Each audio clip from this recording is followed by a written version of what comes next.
forêts du bassin du Congo, RDP 20, avec son Excellence ministre d'État Eve Bazaiba Massoudi, qui avait clôturé hier cette conférence, cette réunion, cette 20e réunion des parties du partenariat pour les forêts du bassin du Congo.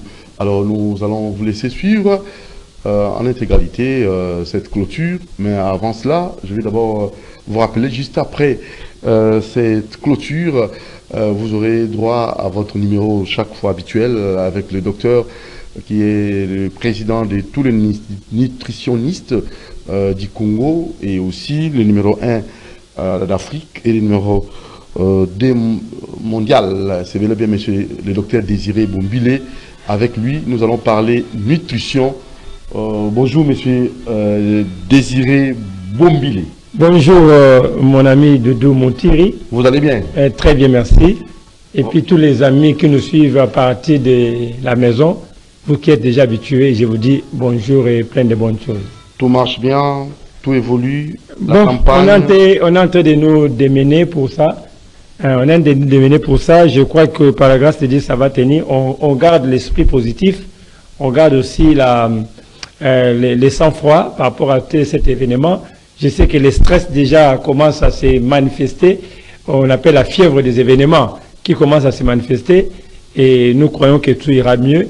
Et là déjà, je sais qu'on va en parler dans l'émission. Nos partenaires qui nous ont promis, et nous les demandons de tenir parole parce que c'est déjà dans l'activité. Nous sommes déjà dans l'odeur de l'activité. Voilà un peu. Donc déjà le 15 juin. Déjà le 15 juin, nous démarrons. Il y a d'abord la conférence de presse. On aura la conférence de presse le 15 juin au niveau de la maison communale de Kalamou. Et les 18, c'est la première sortie à Kalfungola. Et puis la continuité, on va donner le détail après. Continuité, on va donner le détail après. J'étais même... en fait, j'avais reçu l'appel de Madame Dorcas Makangou, C24, je crois. C'est elle qui s'occupe de votre communication. Voilà. Elle m'a appelé pour la cérémonie, en fait, la conférence de presse du 15 voilà. juin. Donc, Madame Dorcas, c'est avec elle que vous allez animer, co-animer l'activité. Alors, c'est avec elle qu'on va co-animer, hein, Madame voilà. Dorcas Makangou, c'est voilà. 24. Voilà, c'est ça. Ok, donc le 15 c'est confirmé, parce que déjà quand je puis comme ça recevoir l'appel de Madame Dorcas Makangou, c'est 24, ça veut dire que l'événement aura bel lieu. Donc il faut nécessairement être là, chers amis, pour suivre avec beaucoup d'attention, chers confrères. Hein. Donc le 15 juin, conférence de presse, vous aurez vos invitations et les chaînes qui seront invitées seront là pour essayer comme ça de relayer l'info pour que les Congolais, de façon générale, le monde entier, soient au courant de cette grande activité. Voilà. Comment lutter contre l'insécurité alimentaire.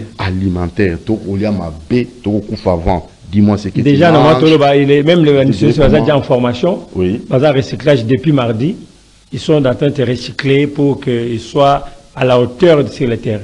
Très bien. Nous sommes déjà en pleine préparation. Très bien. Alors, Yaouli Moucheni, Code mondial, je vous avais appelé. Je vous avais appelé, Yaouli Moucheni. Vous êtes déjà ici à Kinshasa. Wow. Yaouli Moucheni, c'est le moment d'agir. Parce que ceux qui va côté à commune, vous avez vu qu'il y a Yaouli Moucheni, Code mondial, il faut tchapaquer. Parce que les Makambo, il y a Congolais, il faut aller à Malamu. Et il y a un opérateur économique, culturel, où il y a un geste pour permettre un événement. Il y a campagne, sensibilisation, lutte contre l'insécurité alimentaire et Kokako Simba en Dengue Longobani. Alors, nous allons aussi demander à Dieu de nous assister, raison pour laquelle nous vous convions à cette adresse, hein, Fondation Keren, Maison de la prière, Cité Osman, c'est l'unique endroit qui vous permet de prier dans de très bonnes conditions. Donc, il y a la restauration, il y a vraiment des chambres aménagées, sans nuisance sonore, vous allez prier. Commune d'Ngalema, avenue Suisse 42 bis. Nous sommes à Lupin. Alors, allez-y, homme de Dieu, allez-y. Notre docteur Désiré Bombile, parce qu'il faut remettre tout entre les mains de Dieu pour cette activité. Oui, en tout cas, avant l'activité, j'essaierai Internet. Il faut aller prier, papa, parce que pour que Dieu puisse encore vous donner la force de réussir. Hein, c'est pas facile. Congolais l'air amabé et bien le côté Moussou et Malam. Et qu'on tenir ma conférence pendant 3 mois. Ah oui. Chaque jour, c'est pas facile. C'est pas facile. Il faut vraiment être armé. 3 mois d'affilée, physiquement, spirituellement. Nous vous convions à cette adresse, Maison de la prière, Cité Osman, Monsieur Bienvenant, merci pour le cadre. Maman, elle s'appelle encore comment Solange. Hein? Oh, attention, maman, aussi dit comme on a. Et je tenais là aussi à vous saluer, hein, celle qui s'occupe de la gestion. Donc vous pouvez l'appeler au 082 24 555 63 082 24 555 63 pour avoir accès à ces beaux cadres. Mais je l'appuie ces ossements, Suisse 42 bis à l'IPEN. Nous rendons grâce à Dieu. Merci beaucoup à vous, monsieur Bienvenant Timanantiel, à vos enfants Naomi et Keren Antimbana, à votre épouse, maman Annie Kembe. Alors, du côté de Baza, nous allons vous saluer, monsieur Florent Chiba, salutations à vous, et monsieur Kissa Alfred Madzou. Ah, salutations à vous. Et pourquoi pas aussi monsieur Moran Djambe. Donc, salutations aussi à vous.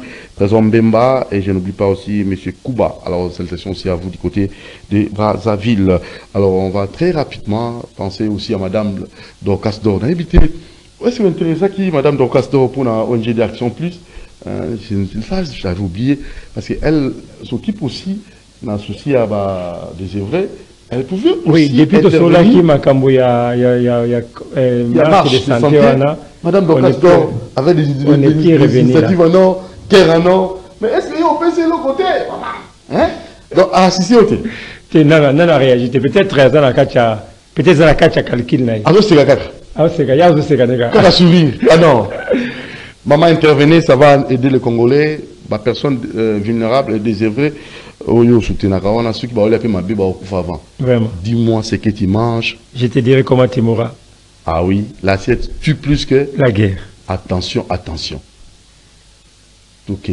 Alors, cette partie-là, c'est vraiment la deuxième partie. Aussi, au Betamasolo, il y a Koulia Nabiso, Koulia avec le docteur qui est avec moi, l'expert, le numéro 1, le nutritionniste numéro 1 de l'Afrique, Yewana, le numéro 2 du monde, et aussi le président de tous les nutritionnistes du Congo. Alors, place à la clôture. Hein. Cette clôture, c'était hier au Salon Congo, donc Salon Lubumbashi, hein, Morojambé, au Tambourag trop, hein, lobby Tozaki vraiment wana. Et vous allez suivre avec beaucoup d'intérêt parce que Maman Bazé Bamasoudi, ministre d'État, c'est elle qui avait clôturé cette réunion, 20e réunion des partis pour les forêts du bassin du Congo. La clôture avec Maman Bazé Bamasoudi, Maman Songoli. C'est parti. Suivez l'intégralité. Eh bien, cette mobilisation participe de la volonté et bien les gros plans soient possibles en forêt. Là aussi, que vous êtes, les partenaires au développement qui est à vos côtés, afin également nous faire porte-voix de cette presse qui est nationale, parce qu'effectivement, la défense de l'environnement est une cause noble. Il y a des efforts qui sont faits, notamment par des réseaux qui existent et certainement au prochain numéro. Merci. Et merci.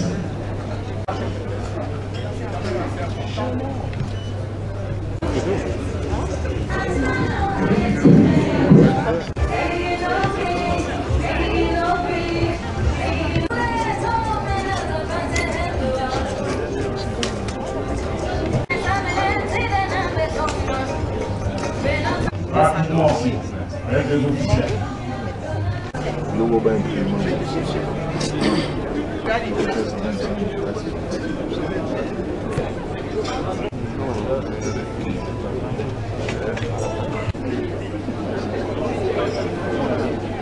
L'Afrique centrale, vivre des institutions mises en place par le chef d'État et le gouverneur, la jeunesse et la société civile. Je vous remercie.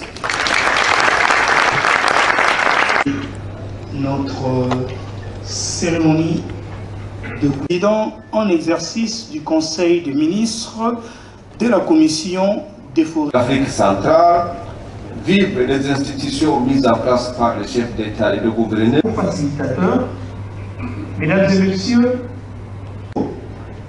le protocole d'État est honoré aux autochtones de passer en charge de l'environnement à l'audition du président du Conseil d'État. Discours de clôture par son Excellence. J'ai l'insigne honneur d'inviter M. Joseph peu pressé, chez le commissaire en charge, et qu'il a fait un travail extraordinaire. Cet acte, parce que les réseaux de la CEDAC, avant de vous remettre ces petits symboles de la foi. Du réseau des populations autochtones et locales pour la gestion durable des écosystèmes forestiers d'Afrique centrale.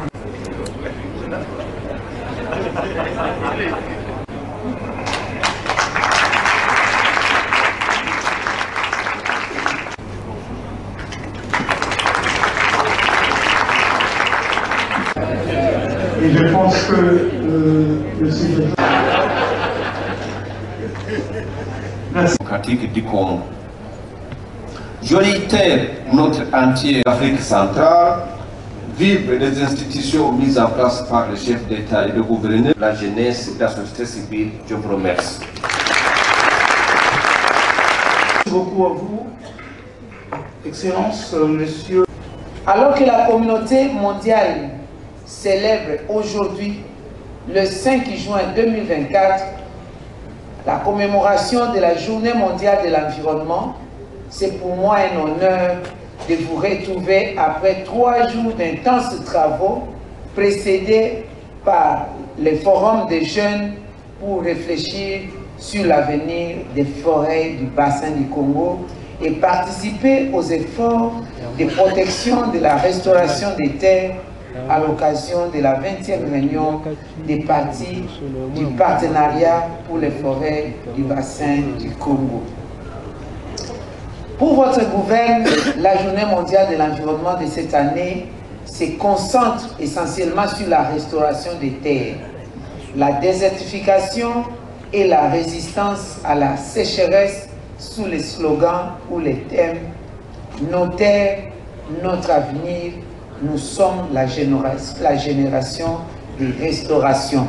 Et ceci coïncide avec la décennie mondiale de la restauration des écosystèmes qui avait commencé depuis 2021. Ainsi donc, il est de la responsabilité de nous tous de prendre des mesures concrètes pour parvenir à un changement en profondeur et faire face à la crise climatique et environnementale, ainsi qu'à ses conséquences sur la mobilité humaine.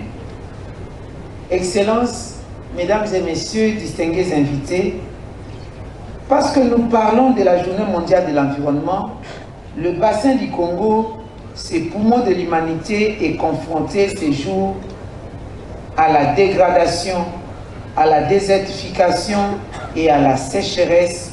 Voilà pourquoi nous devons nous investir dans la mise en œuvre des solutions concrètes. Je voudrais ici rappeler à chacun de nous, présents, gouvernement, partenaires, société civile, jeunes, communautés locales, y compris les peuples autochtones, que nous ne sommes pas souvent innocents par rapport aux situations qui nous atteignent. Nos comportements, notre façon de vivre et de gérer l'environnement sur le plan mondial en sont pour beaucoup. La crise s'attaque aux écosystèmes du monde.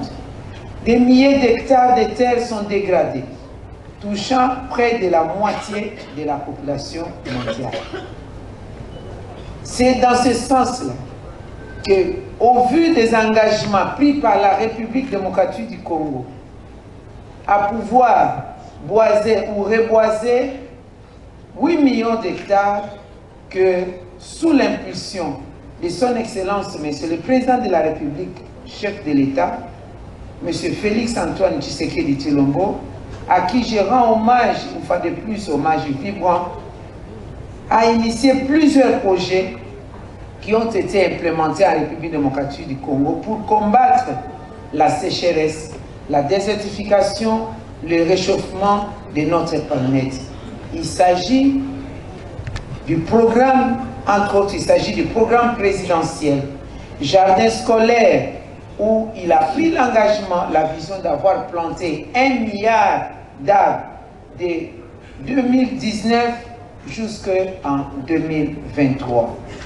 ainsi que plusieurs autres projets parsemés à travers la République démocratique du Congo en collaboration avec plusieurs partenaires avec qui nous avons signé des contrats, des MOU à ces sujets. Au nom du gouvernement de la République démocratique du Congo, je vous ai ici remercié chacun de vous pour sa participation ainsi que son engagement pendant ces journées de réflexion, à commencer par le forum des jeunes jusqu'au forum, aux travaux qui ont émaillé la 20e réunion des partis du partenariat pour les forêts du bassin du Congo. C'est grâce à la présence de tous et de chacun qu'aujourd'hui nous pouvons nous frotter les mains pour dire nous avons réussi ces dialogues.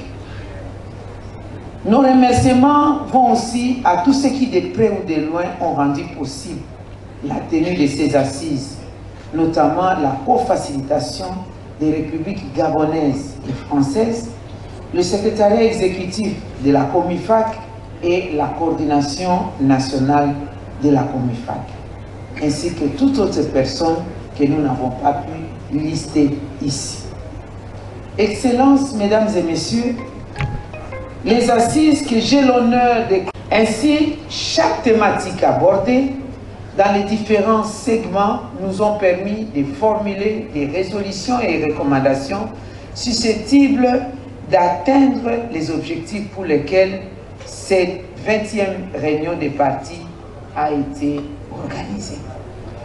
Les partis ont donc la responsabilité de s'approprier toutes ces résolutions et recommandations afin de permettre à notre communauté de maîtriser les enjeux et les défis relatifs à la gestion des forêts et des ressources en eau du bassin du Congo, y compris notre biodiversité, ainsi que les opportunités qu'elles sont susceptibles d'offrir pour un développement économique durable.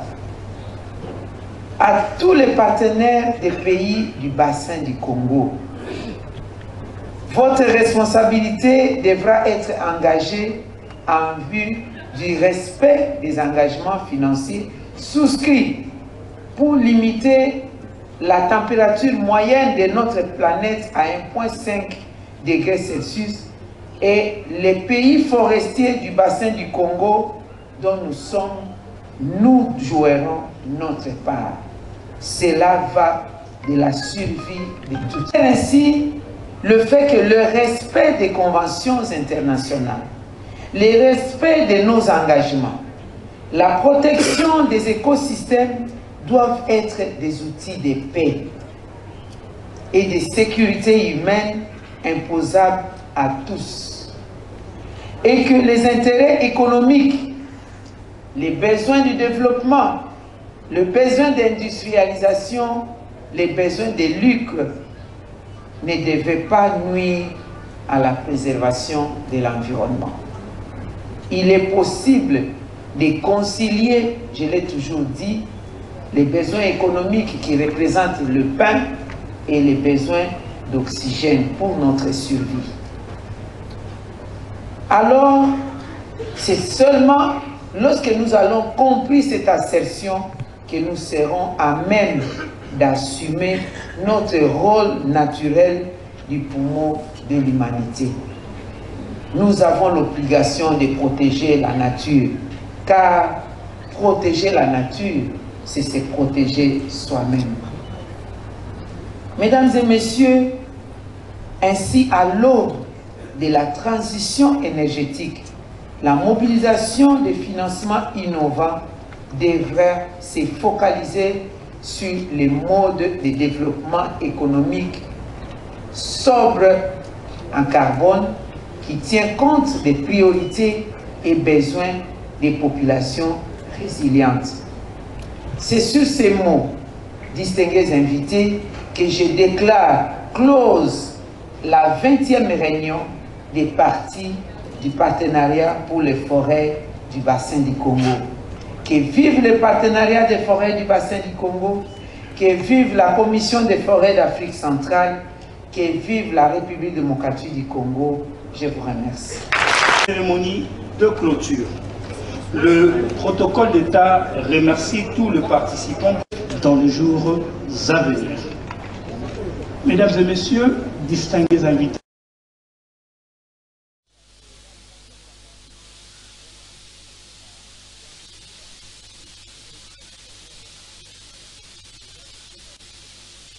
Madame Eve Bazelo Massoudi, qui est ministre d'État en charge de l'environnement et développement durable. Maintenant, vous allez suivre l'interview que nous avons accordée Madame Mbouli Bilonda Brigitte, qui est directeur chef des services coordonnatrice à la Commission des forêts d'Afrique centrale. Suivez sa réaction juste après la clôture. Nous avons beaucoup appris. Nos jeunes m'ont fait des témoignages qui ne connaissaient rien de l'environnement, qui ne comprenaient pas comment ils pouvaient s'impliquer, ni comment orienter leur vie par rapport à tout ce qui s'est dit sur la forêt, ni sur l'environnement. Mais avec ce forum, il y en a plusieurs qui m'ont témoigné sur les groupes que nous avions créés, qu'ils ont réorienté leur vie. Il y en a plusieurs qui veulent continuer pour le deuxième cycle, d'autres veulent commencer des affaires dans le domaine de l'environnement parce qu'il y avait toutes les 6 thématiques étaient autour de conservation, autour de développement durable, chaîne de valeur et tout, et la connaissance, le développement de l'expertise. Donc les jeunes ont beaucoup appris. Nous les administratifs, nous avons beaucoup appris parce que nous ne devons pas rester au bureau, nous devons aller vers les parties prenantes de la société civile, les communautés locales et peuples autochtones pour des actions.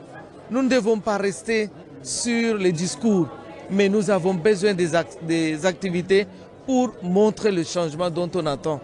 Voilà ce que j'ai retenu et ce que j'ai vu les autres me témoigner aussi. Nous pouvons passer notre responsabilité, surtout la Comifac. Il y a eu le forum pour 2 jours. Ce n'est pas dans 2 jours que ces enfants, même s'ils ont été la conscience éveillée, nous devons continuer. Le 100 jeunes que nous avons sélectionnés, ils ne représentent rien par rapport au pourcentage de jeunes qui ont sollicité être avec les autres ici à Pullman. Donc maintenant, c'est une initiative qui nous montre que nous devons aller vers eux. C'est-à-dire, il est difficile de les appeler, ça va nous demander beaucoup de moyens. Mais nous devons aller dans toutes les sphères où se trouvent les jeunes, dans les écoles, dans les universités, et aussi aller vers ceux qui n'ont pas été à l'université dans leurs associations, leur apporter encore le savoir. Et peut-être plus tard, les orienter vers l'entrepreneuriat. Quand on parle de l'économie verte, que ces enfants comprennent comment ils peuvent initier des projets dans l'économie verte. Il y a beaucoup à donner, il y a beaucoup à apprendre à la jeunesse. C'est-à-dire que ce n'est qu'une goutte dans l'océan. Nous devons faire plus. Moi-même, comme la Comifac est une structure conseil pour le gouvernement, ce que je peux demander qu'on fasse un programme pour renforcer les capacités des jeunes, et l'entrepreneuriat dans l'économie verte doit devenir pas un slogan, mais une réalité pour les jeunes. Voilà tout ce que je peux dire. La communauté mondiale célèbre aujourd'hui, le 5 juin 2024, la journée mondiale de l'environnement. C'est une journée qui a été instituée par les Nations Unies afin de pousser tous les peuples du monde, l'humanité tout entière, à mûrir des réflexions, à célébrer l'environnement, mais surtout à pousser les uns et les autres à commémorer, mais aussi à la protection de cet environnement qui est aujourd'hui au cœur de nos vies. Le thème choisi pour cette année, c'était protéger la nature, lutter contre la désertification, mais aussi la résilience vis-à-vis de la sécheresse.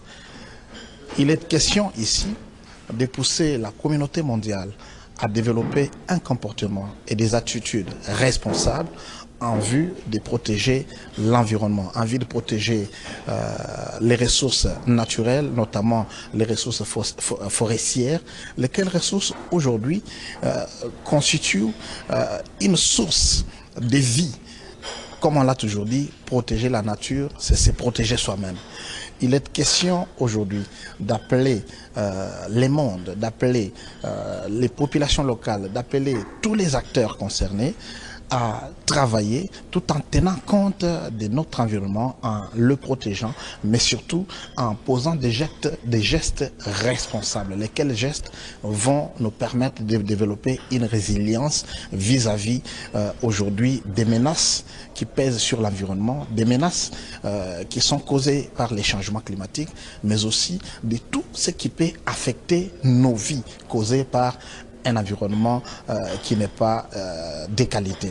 Il est question ici, par exemple, de demander aux uns et aux autres, de demander aux populations de procéder à la plantation des arbres, à la gestion responsable des déchets, mais aussi à la lutte contre tout ce qui peut affecter notre environnement. Voilà pourquoi, en RDC, nous nous retrouvons aujourd'hui, par exemple, avec des délégations venues du monde entier pour réfléchir autour du partenariat pour la protection des forêts du bassin du Congo, lequel partenariat aujourd'hui va pousser les uns et les autres, à réfléchir sur la visibilité des forêts du bassin du Congo, lesquelles forêts constituent aujourd'hui les premiers poumons du monde en termes de réserves en matière de carbone. Mais aussi, c'était une occasion pour les participants de réfléchir sur la mobilisation des ressources nécessaires en vue de la préservation et de la protection des forêts du bassin du Congo. La République démocratique du Congo aujourd'hui, avec ses immenses potentialités, notamment ses 155,5 millions d'hectares de forêts humides, avec ses ressources en eau, avec sa biodiversité, offre déjà beaucoup plus au monde. Voilà pourquoi aujourd'hui, nous avons intérêt à dire à la communauté internationale, à dire au monde entier d'investir dans la protection de ces forêts, parce que ce sont ces forêts qui séquestrent les gaz à effet de serre émis par l'industrialisation des différents pays développés, lesquels pays ont pris l'engagement de contribuer efficacement à limiter la température mondiale à une moyenne de 1,5 degrés Celsius.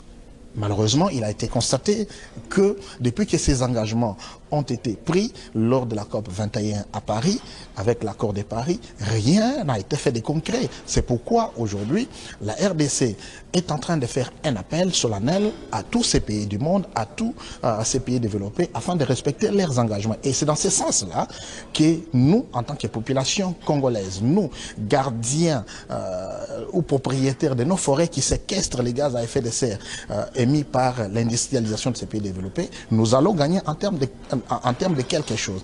Il y a aussi la population locale qui doit en bénéficier. Parfois, il y a des erreurs qui sont commises en considérant les peuples autochtones, les communautés locales, comme une menace pour les forêts. Or, tel n'est pas le cas. Ce sont ces populations locales, ce sont ces peuples autochtones qui sont les gardiens même de nos forêts, qui sont gardiens de la biodiversité. Il suffit de mettre en place des programmes pouvant développer une résilience aujourd'hui vis-à-vis des menaces liées au changement climatique. Cela va permettre à ce que cette population se sente impliquée dans la lutte contre les changements climatiques, que ces populations se sentent impliquées dans tous les programmes qui sont développés, et cela nous permettra de gagner en termes de lutte contre les changements climatiques. Il est vrai que nous avons déjà fait beaucoup plus. Nous avons souscrit aussi à certains engagements, lesquels engagements sont codifiés dans notre contribution déterminée au niveau national.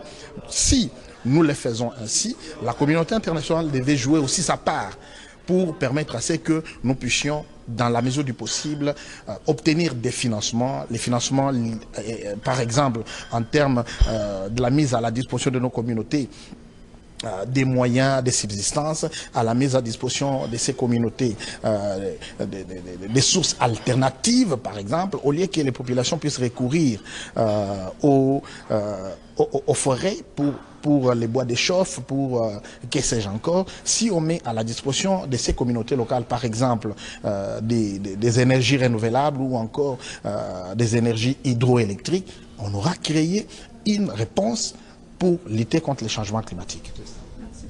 Merci.